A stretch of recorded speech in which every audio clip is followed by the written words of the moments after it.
Shankarrao Chavan English primary शाळेतील वार्षिक sport डेच्या उद्घाटन सोहळ्यात आमदार डॉक्टर आशिष देशमुख यांनी विद्यार्थ्यांच्या शारीरिक व मानसिक विकासासाठी खेळांना महत्त्व देण्याची आवश्यकता व्यक्त केली। त्यांनी यावेळी खापरखेडा औष्णिक वीज केंद्र प्रशासनाला खेळाच्या मैदानाच्या विकासासाठी पुढाकार घेण्याचे आवाहन केले। त्याचबरोबर शाळेतील विद्यार्थ्यांसह परिसरातील खेळाडूंनाही या मैदानावर प्रवेश दिला पाहिजे असंही त्यांनी सांगितले।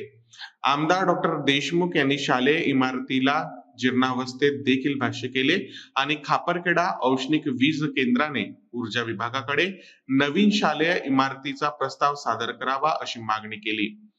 वार्षिक स्पोर्ट डेच्या उद्घाटन कार्यक्रमात खापरखेडा औष्णिक वीज केंद्राचे मुख्य अभियंता विराज चौधरी, कल्याण अधिकारी आनंद वाघमारे, कार्यकारी अभियंता धारसकर आणि इतर मान्यवर उपस्थित होते।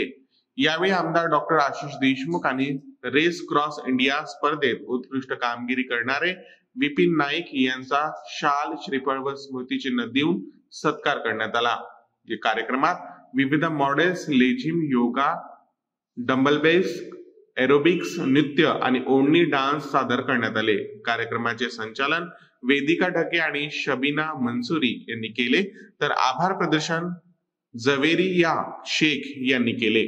खापरखेडा प्रतिनिधी।